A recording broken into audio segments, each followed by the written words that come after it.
I'm gonna be right back. I'm just gonna grab a microphone and then. Just so that the computer can hear.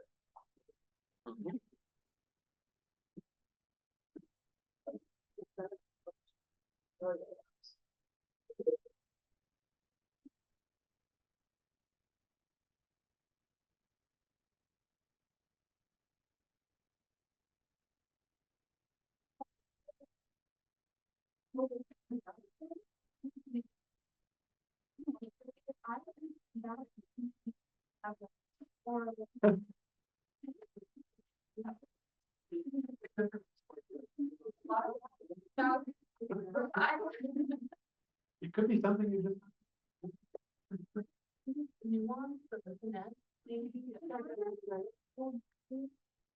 I'm gonna try again.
We are good.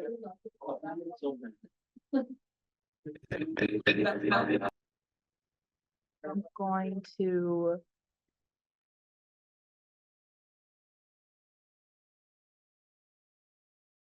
I have a special teams coach.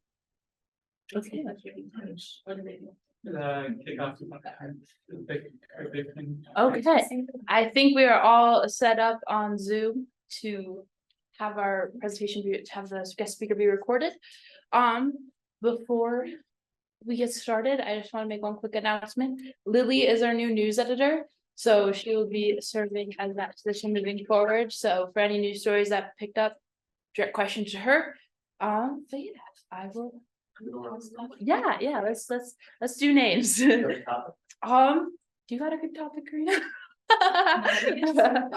We did do soup. Wait, I have a good one. Yeah. How do you like your marshmallows when you roast them? Like, how do you take your marshmallows?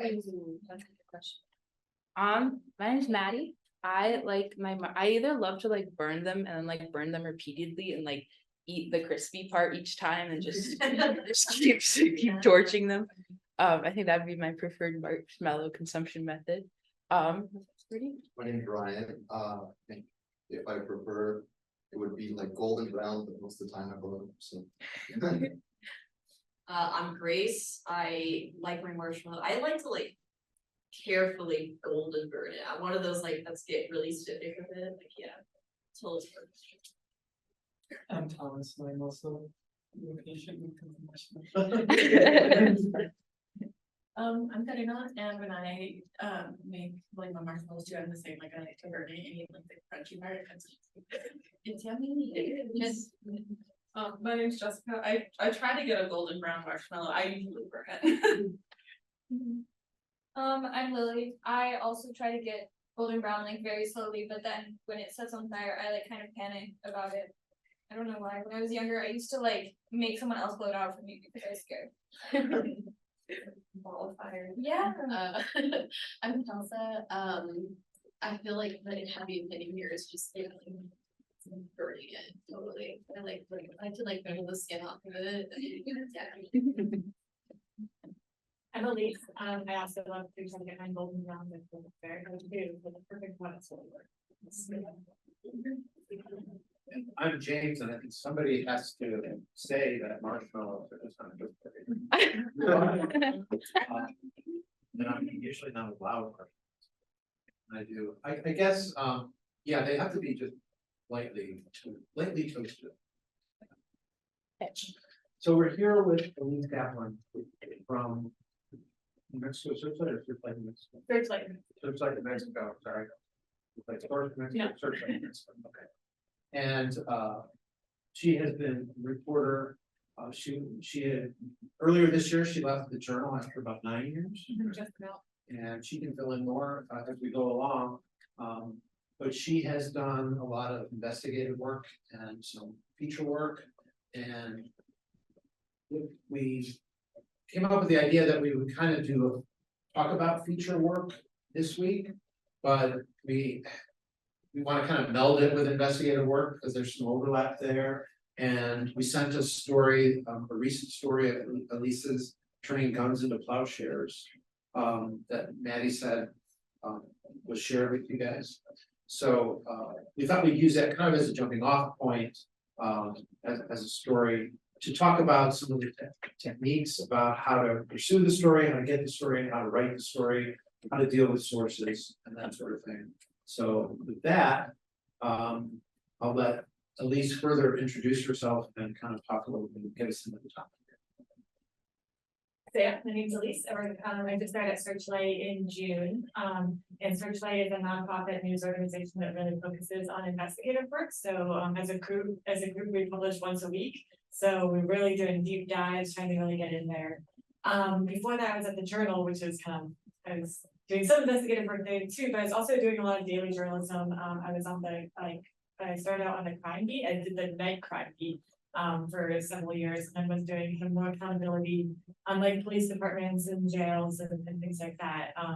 And then switched over to just investigative about January before I left the Journal. So yeah, I've done a lot of different stuff and tried to, I think one of my favorite thing about the crime beat was really trying to like talk to real people and get like their own perspective. I think that is kind of, can come through with some feature writing too about some techniques that like how to conduct your interviews so you get the most detail possible and kind of draw out like who people are and what's what about them that you want to write. So yeah, I can talk about that story or So one of the stories she wrote is called Turning Guns into Plowshares. Gun violence has taken a heavy toll on Albuquerque students and school response. And so why don't you start by telling us how you found the story?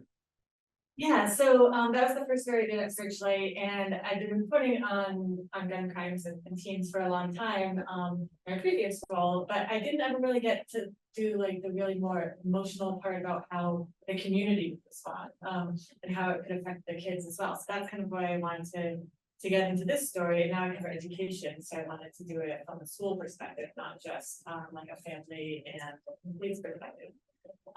So I found this group of students who I kind of just put out a ton of feelers, that you just call every single person who might have an idea.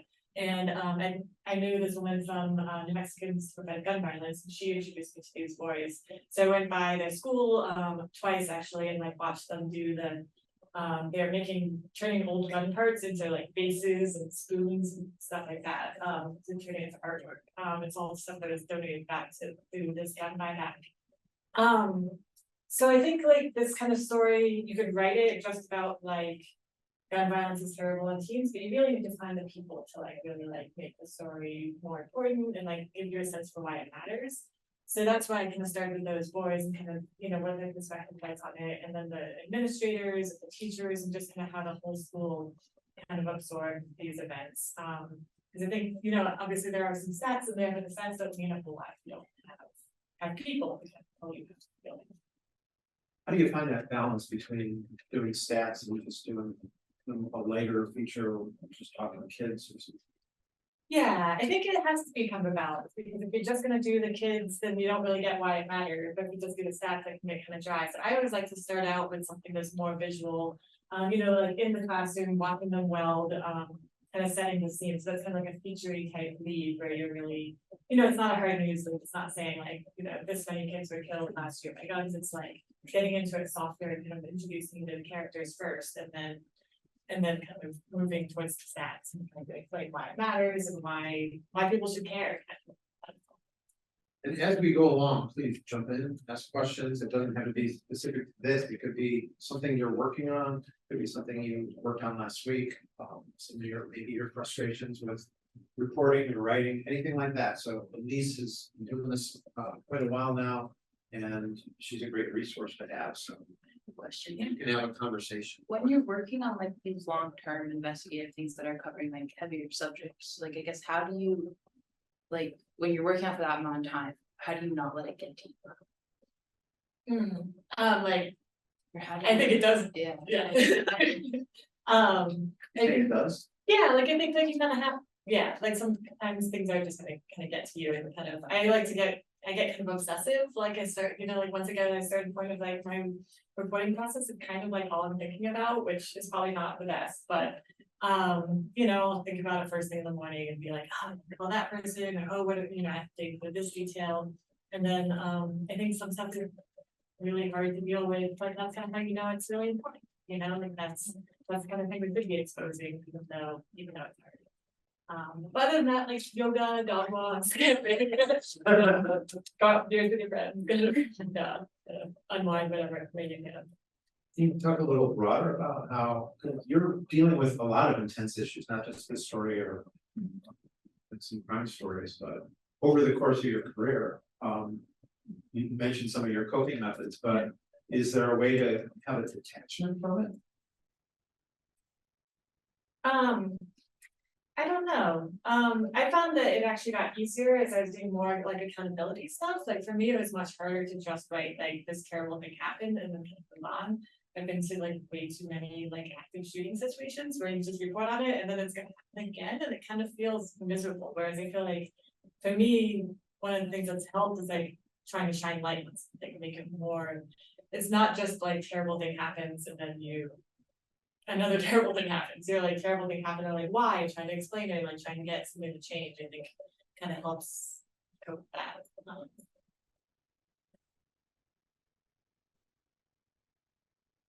And so back to the story. Yeah. Again, if anybody has read the story and has questions or any observations, that would be helpful. You start out with kind of a classic anecdotal lead. How did you approach structuring the story?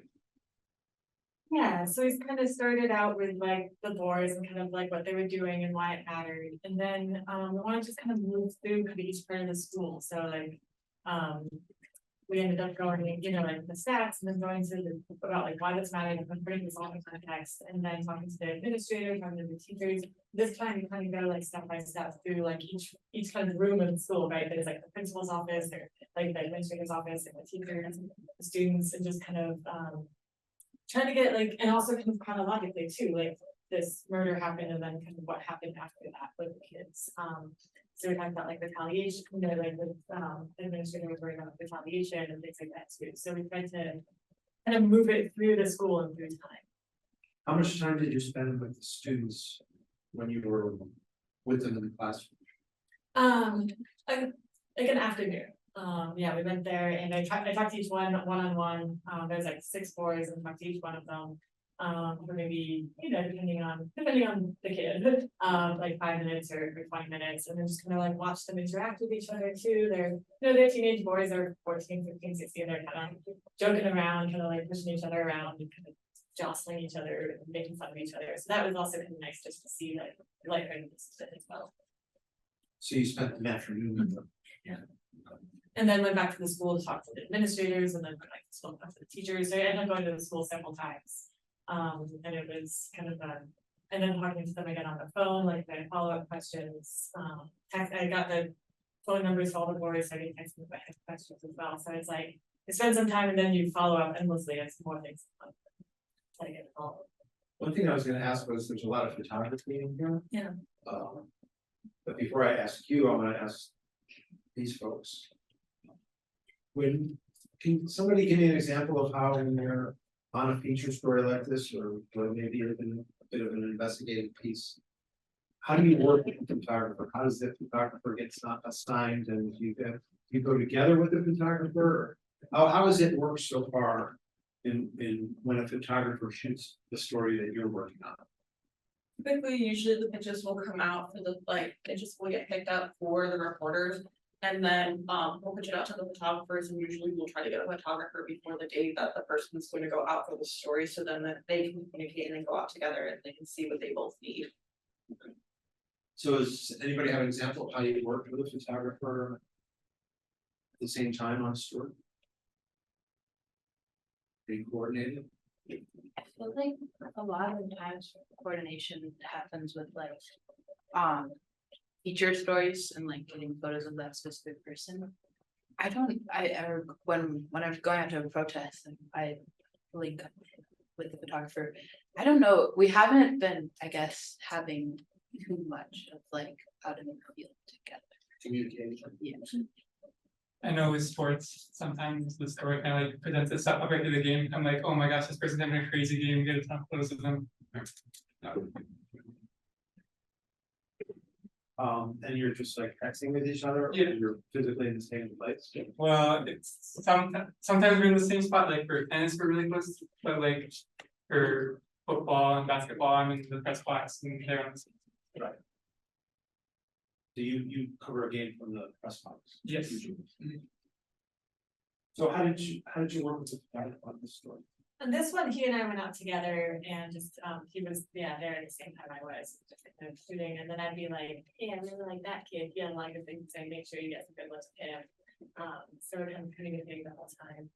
I feel like working with a photographer you really like love and trust is like such a boon. Like I've had photographers that like they know I want to talk to someone, they'll go and try to grab them by themselves if I'm like tied up with someone else, and it's really like a good partnership working together. You know, it's gonna be there's like, oh, I'm gonna you know, that person will do this thing, like that would be a good thing to follow up on. So it really should be like a great partnership thing. So, I was really impressed with this story because it was more than I expected. I thought it'd be kind of just this quaint feature about what these students were doing. Oh, it's cool, they're taking confiscated guns and they're turning them into functional items or art or whatever. And it's like almost therapy for them because of what they've been through. But there's two things that struck me, and you can address these the way you want to. One is just kind of the underlying kind of sadness and trauma that existed. When did the shooting happen? Like February? In February, and you went out on a sweltering day in late June. Yes. So there's a kind of this underlying trauma and sadness and coping that is going on. And then the other thing is, there are several sections in this story, and it talks with the boys and shows what they're doing.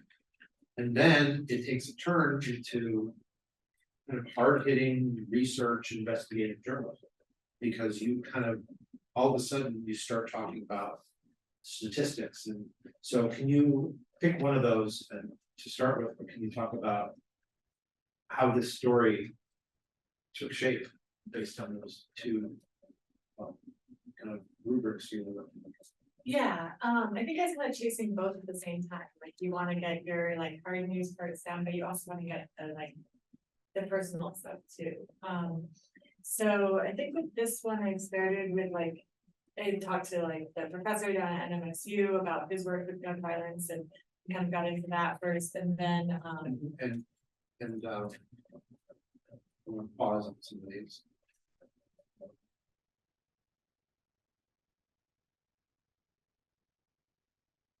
Let me just for a second. Let's go direct there. And then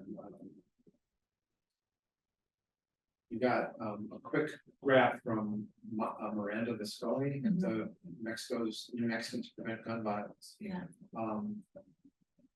And she was part of the plan to do this with the boys. Yes, she was the person who introduced me to the voice. So I've known her for, yeah, I've like interviewed her in the past and like, it was like, well, I'm writing about gun violence, maybe Miranda has an idea of like how I can. Maybe I'll just talk this over with her. She's like, oh, like I'm doing these workshops every week with the boys. So she invited me down there, and that kind of was a good avenue to meeting some of these kids who actually need this, like kids who are getting. And then so, and I interrupted you, sorry, but now you're telling yourself, I want to dig into what's going on, what are the statistics and who's addressing this problem from a bigger perspective, right? Yeah. So can you walk us through some of the people and sources you talked about? Yeah, and then I talked to an MSU professor, and he was interesting in his own right, because he was from India and he came over here 15 years ago. He was telling me about how in India you never see a kid like that. So like even though he's not an expert, we also included that group because it was kind of like an interesting character trait of him too, kind of move the story forward. And then I did a lot of reading. I like, with people in like studies, gun violence, kids and students, and like so lots of So slow us down a little bit and walk us through how you started that process and some of the steps you took, looking for what was good information and what was not. Yeah. I tried to find anything that looked like it came from like a actual like journal, that wasn't just that, explained its methodology and kind of abstract and kind of tell if it's a good study or not. And then it was also tricky because what I wanted to focus on was like the effects of a trauma on the community and then immediately afterwards how the kids felt, and kind of how it affected their academic performance. And there was lots of studies that kind of addressed that, but not quite. There's also, so finding the right study was kind of a challenge. So I ended up finding one from, I think, Chicago, that was helpful. But yeah, I read a ton of different studies and just, Googled a ton. And Can you estimate how much time that took? I feel like it was like a couple, off and on, like a couple of days, like trying to, I'd read one and be like, well, that kind of works, but it's not telling exactly the story I want to tell, or it's not really that applicable. And so then I like try to find something else.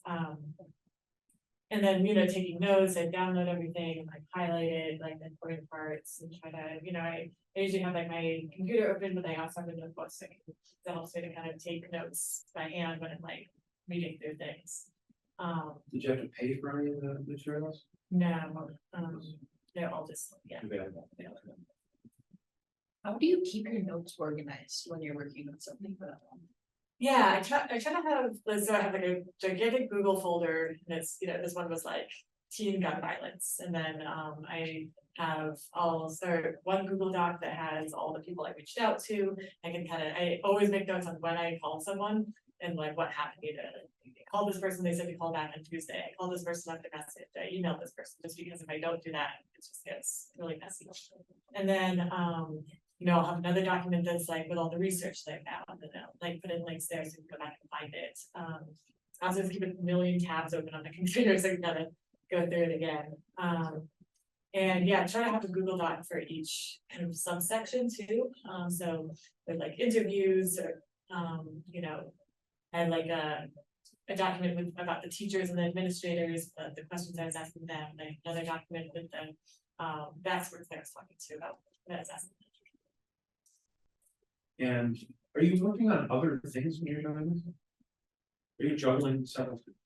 Not for these kinds of stories. Like sometimes I'll be, like trying to think ahead for my next story. But now with Searchlight, we have like a whole month to research and report. So it's kind of one thing kind of takes precedence. How does that compare to how you were working?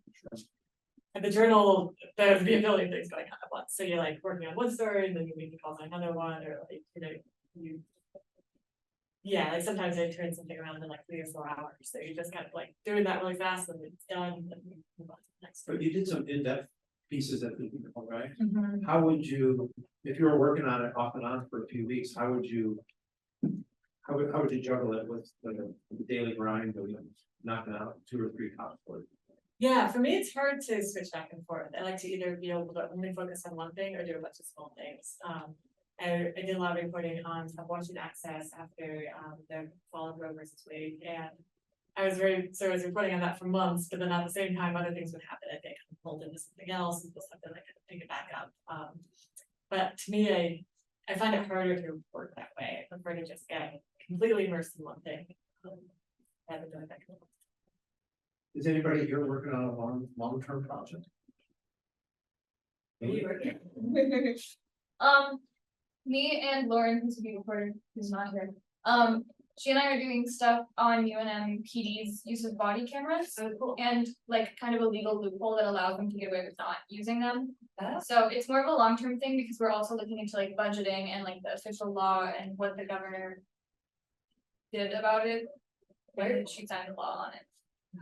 How long have you been working on it? Like 3 weeks-ish.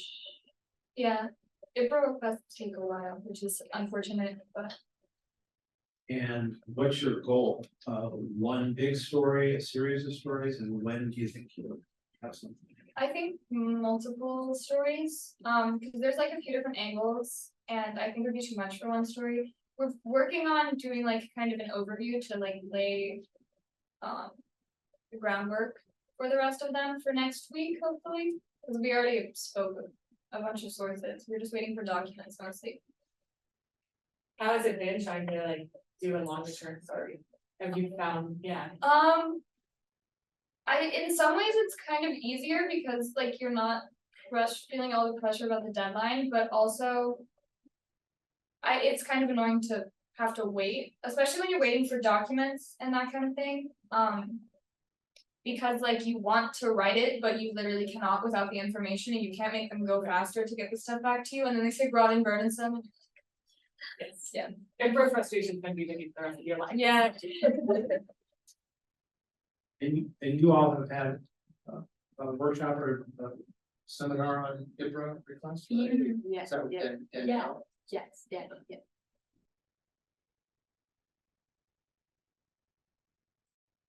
Okay, so you were talking about juggling, Nettie asked you about juggling things, and I think we covered that.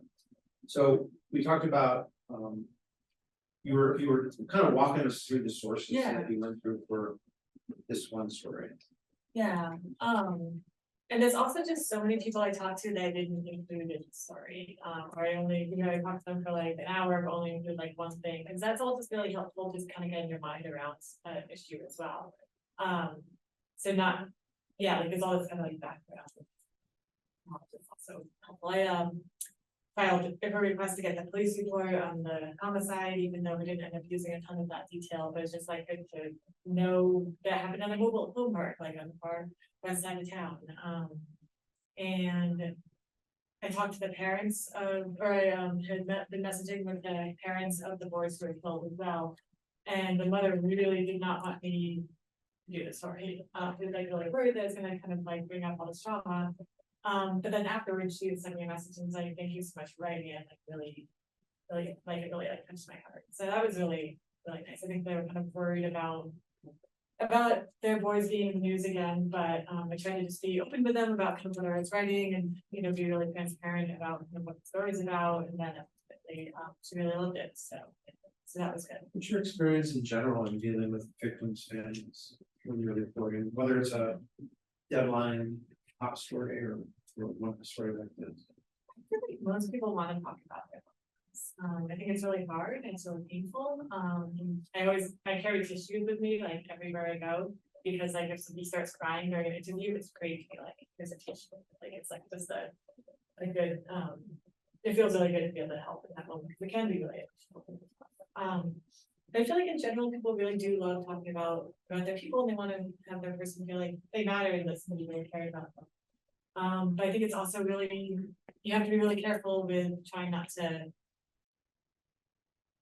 It can also just be really difficult. Like people get really upset, people can get really angry, and it's just you just kind of have to try to do the best you can to like honor their memory, but also be truthful. how do you handle like sources who are apprehensive that, I guess, like, Yeah, talking? You first talk on background, they're kind of how you coach that. yeah, kind of depends on the source, but I also like to say like, hey, if you have any questions for me, like, if you wanna know, you know, I kind of say, lay out what the story is, not for everyone. More for people who aren't officials, you know, they're not politicians, not spokespeople, but people who are just, you know, mothers or teachers, and be like, hey, like, this is the story I'm writing. Do you have any questions about it? Do you have any concerns? Or I say like, you know, if you think of something that you want to talk about more, you can call me back, and just try to like leave all lines of communication open. But I do think it's really important to be upfront about what you're reporting and kind of how you're going about it, and make people feel like they can be involved in the process as well, rather than just yeah, that you're gonna just do this, whatever. Well, while also being truthful, you don't want to like give up too much control to your sources either. You do have to kind of walk that line. So what was the exchange like when at first the parent said, please don't do a story about this? Yeah, well, I've been messaging them and I found their phone number, but I wasn't sure if it was the right phone number, so I've been trying to contact them in like lots of different ways, and then I actually asked the director of the school to get in contact with them. And he did, and then he told me back and it's like, they do not want the story published, they're like freaking out about it. And I was like, well, we kind of like, we already are doing it, like, it's not really about them either, like, it's kind of, I mean, it's kind of about them, but it's not really. So it was tough, like, we like kind of had to talk about how we're gonna do it, and like how I kind of felt like we had to go forward with the story, because it's not just about the forest who were killed, the kind of point was that it was about the whole community. So I was hearing about them not wanting the story from someone else, like the intermediary, but we ended up going forward with it, and then the director was also pleased with the story. Yeah, I was really happy. I noticed in the story that there are a lot of quotes.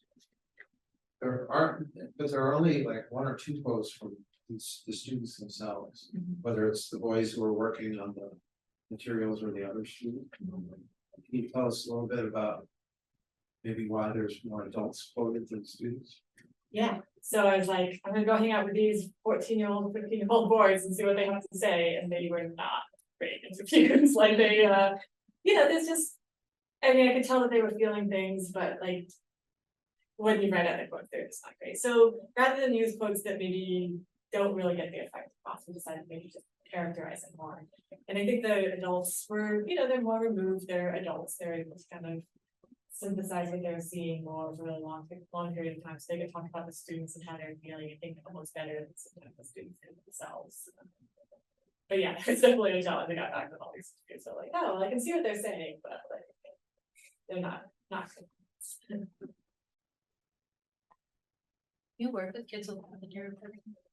I am more, so yeah, now I'm covering education, so yes, mostly kids, and it is hard to keep kids, yeah, I think you have to kind of rely less on what they're saying and more on kind of what they're doing, and like, and what the people around them say about them. Because it's hard for a kid to have a good explanation for how they're feeling. In your folder for this story, do you have a document that you throw quotes into if they're particularly good? How do you do that? So I use Otter. Do you guys use Otter? Yeah. So it's like a AI transcription thing, and so you can go through and like highlight the quotes they really like. So I'll like do that and I'll flag them. When I'm writing, if there's something I'm not sure about, I'll like take that chunk and put it in a different folder so I can come back to it and see if that's something I want to include. I also feel like sometimes during an interview, I'm like, oh, that's the quote, like that's the kicker that I'm gonna use. Like the one that was in the story about the teacher talking about one of her students just changed after that. It's the very last quote is the kicker. As soon as she said that, I was like, that's how it's going to. So at some point you knew you had your interview.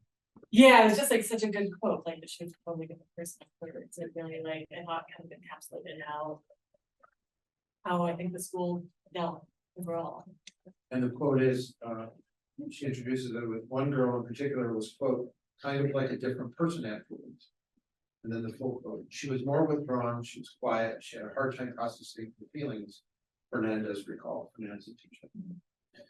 Whereas before it happened, she was outgoing, she was more willing to participate in class discussions, I describe it that she kind of lost a piece of who she was. So you knew when you heard that, that was it.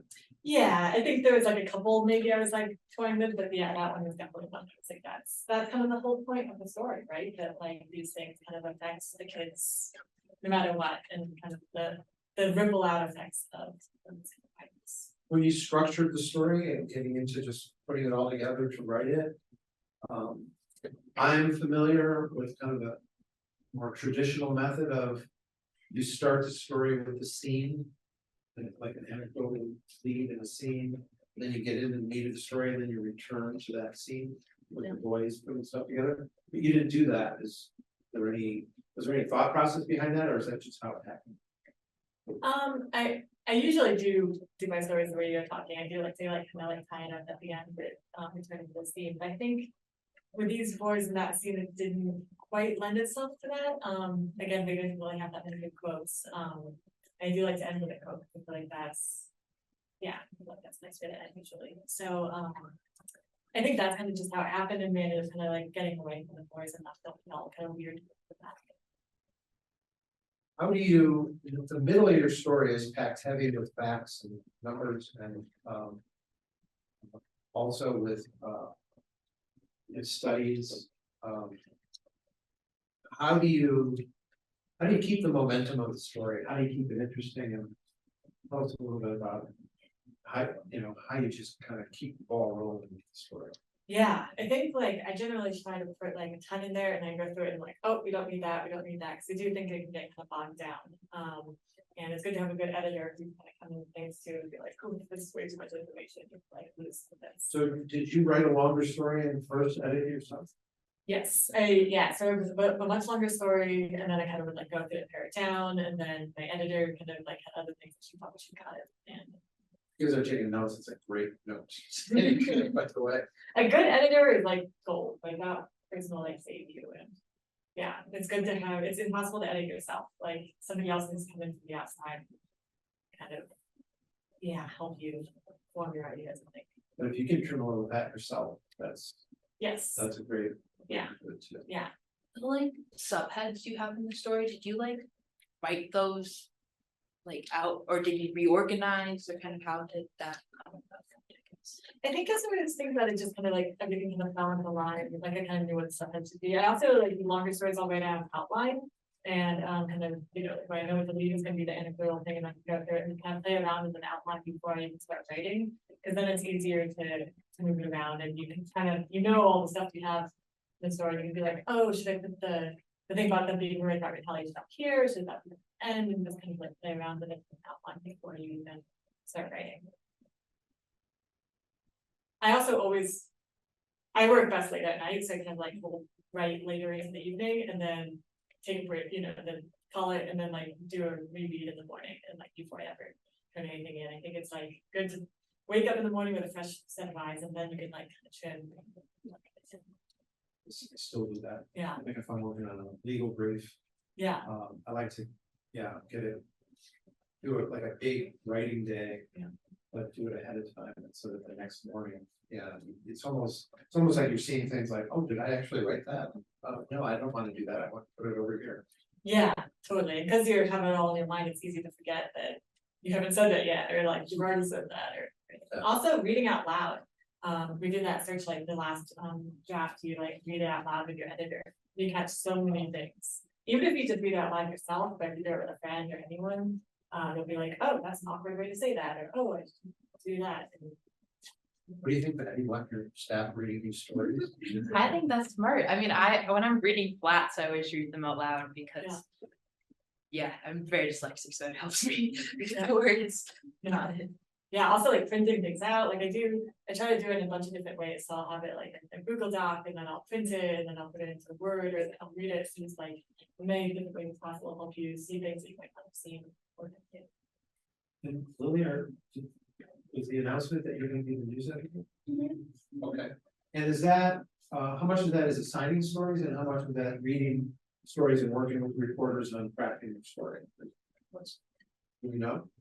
She was just put into the position today, so Oh. very new to the Oh, role. could you tell us what the Yeah. editor does? Yeah, so the new, so we've been figuring out. We've been figuring out how to kind of balance like assigning and pitching stuff out. I feel like when we've been assigning has been like there's a meeting or something like that's coming up that we like need to have somebody covered an app and on. But otherwise, I think mostly we pitch out stories and then folks pick up what they're most interested in, or like if a story comes up that like a reporter's been covering something along those lines in the past, then sending it directly to them and kind of going along those routes.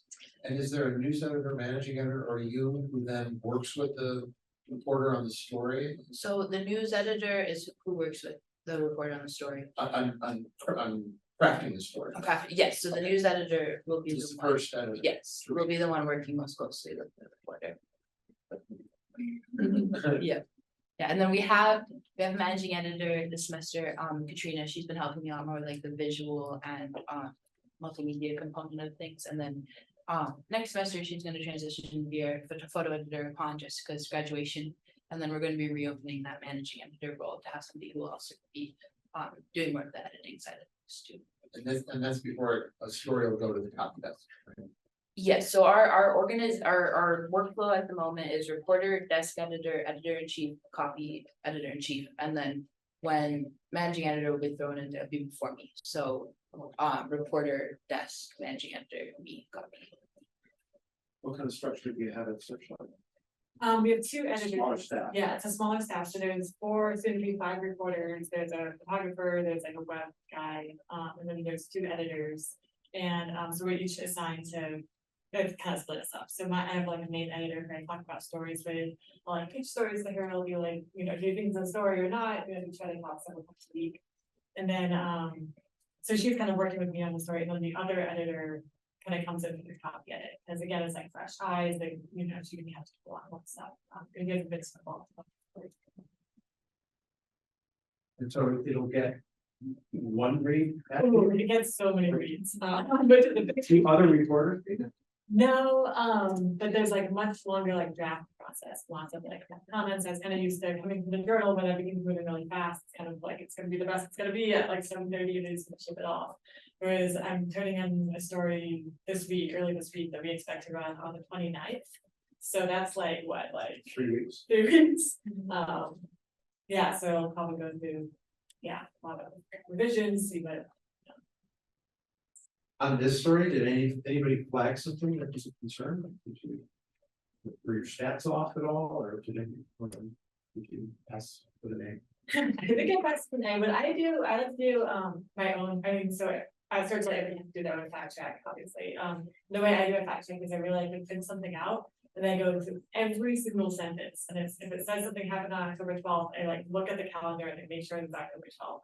And I will cross it out as I go, and I just kind of have a huge printed out document I'm writing everything in, just make sure, was it 50% increase, was it 53% increase, and just making sure every single thing is completely right. And I have so many stuff that way, it's terrifying, like just go through and you're like, oh my god, like I would have sent this off. You do it on paper? I do it all on paper, because again, it helps me to kind of like switch modes of writing, like I write obviously on a computer, and then printing it out helps me just to kind of have it really tactile in my hands. And it takes me a long time, so I'll like take it home with me, I'll like, it takes hours. So, Put it under your pillow. exactly. Think about nothing else for days. You talked earlier about quotes, and how you just did get good quotes out of the students. Yeah. Thomas, I'm curious, years ago, I covered sports as well. And to me, athletes were notoriously monosyllabic and spoken cliches. And what's your experience in getting quotes from athletes? So for football and the bigger sports, you don't get a pick. And like Jamal Mashburn, he's a phenomenal player, but he's very like corporate when he's talking to a press conference. So I usually use more of a coach when that happens. But for like baseball, where I get to just go on the field and talk to people I want, I have like guys who I know, they'll tell me what they think happened versus some guys who I know. So in some of the sports you've gotten to know, who's better spoken. Yeah, Are you saying in like football and basketball, you don't get to decide who you can talk to? no, they just bring out people for the press conference, but it's usually like. That's after a the game? best- Yeah, yeah, But you can talk to, like you go to a scrimmage, right? yeah, no, it's just that, it's just post game, Post game, yeah. So you don't necessarily count on good post game votes no. from the students, athletes. We're like at 12:50 almost, so we're just about done. We can wrap up at any time. But any other questions for Elise? I do want to ask her one more thing, but if you guys have any questions or comments about how things are going? How do you get ideas for investigative stories? Yeah, that's a really good question. I think it's easiest when you're kind of on a beat, when you kind of like start hearing about things. I work really hard to build sources. I have people that I'll check in with, just to check in with them. Or have coffee with, so just started working on the education beat. I've just been going out to coffee with people once or twice a week, just like in the education sphere, trying to get stories that way and be like, yeah, so I think some of it will come forward from sources or just kind of like, you know, what you're talking about with the body count thing, like, you know, a lot past like, how is it working, you know? And so I think a lot of like investigative stories come about that way. If somebody says something is gonna happen this way, is it? I think that's like kind of a really good way to find. It's just, as often as not, right? So, yeah. Can you recall a story? Don't mean to put you on the spot, but can you recall a story that you put a lot of work into and it never panned out? You just show it. Or maybe it's more of it turns into a different story. Yeah, I'm sure I can, I'm sure I have those. I should have surprised you. That was up there. One thing I did want to ask, I want you to go back to when you were their age and tell us about how you got into this and were you a journalism nerd as a kid or did you get into it in college and how did you get from where they're sitting to the journal and to Searchlight?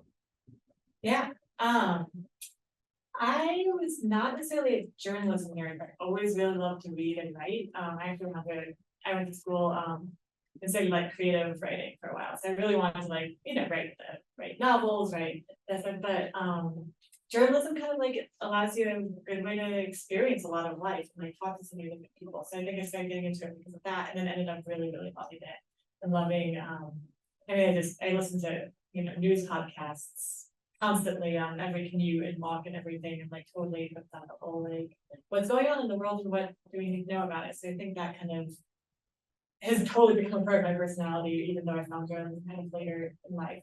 So I went to UNM when I was like 25 and studied journalism. And then I worked at a really small paper out in the East Mountains called the Mountain View Telegraph that's now gone. It was me, a sports reporter, and an editor. And we were covering 3 counties. I'd go to city council meetings in Estancia, which is tiny. And yeah, it was great. It was a really good way to like learn a bunch of stuff really fast. I did that for about a year. And then I started at the journal doing the breaking news team. So that's when I was doing, they call it night cops. And as a shift from 2 p.m. to 11 p.m. And I'd go out to crime scenes in the middle of the night, go all over the city. That was just such a good way to like get totally immersed in it and like completely get over that shyness of approaching people. Like if you're at a crime scene at 10:30 at night and there's like one person crying, like you just gotta go talk to them. So I think that was a really good way to get a lot of experience really fast, kind of learning how to just do it, you know, talk to people and go out all over the city and learn a whole bunch. And then started doing the date crime beat and then started doing kind of more accountability on the police side of things. And then investigative journalism at the Journal where I did a couple different pieces on abortion access and things like that. And then during Searchlight for education. So yeah, it's been kind of a long time. What are your thoughts on the crime scene in Albuquerque over the last 10 years? You think it's gotten better or worse, or is it a scary place to live? Is it just kind of a typical city? What are your thoughts on what Albuquerque is Yeah, it's been really nice not knowing about every single murder. For the past 4 months, I'm like, I didn't know this. Yeah, it's great, cause I definitely, having done that for so long, every single place we pass, I'm like, "Ah, remember that thing, remember that thing." I do think it's gotten worse. When I first started at the journal in 2014, there was 35 murders that year, and I think we were at like 120 last year. So I do think that's bad. Did you see the effects of COVID? COVID, yes, yeah, but it started spiking before that. Yeah, it was already drastically increased, in like 2016, and then COVID, I think, made things worse. And just kind of, you know, people have been in desperate situations, drugs have a lot to do with it, I think. But also like, the world seemed a lot scarier of a place when I knew about it. And now that I'm like not as immersed in it, it's not quite so bad, and I think it's, yeah, it's not all doom and gloom either. Do you feel safe now? I do, yeah. I mean, I wouldn't like honk at someone on the road. We all were not.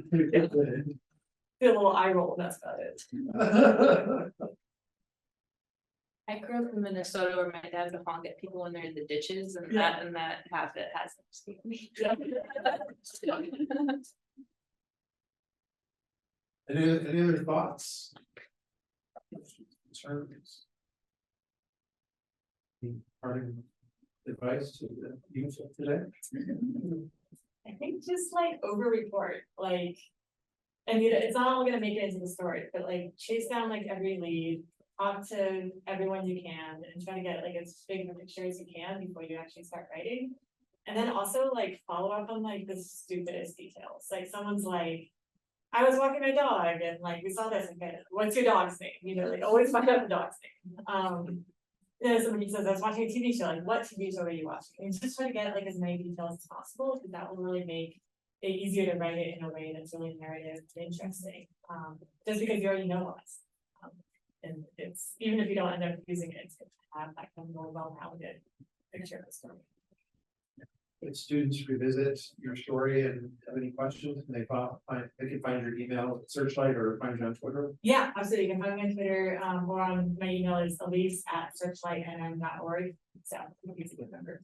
So yeah, if you have any answer questions or have to talk about anything or give advice where I can. Great, thanks so much. Yeah, thank you.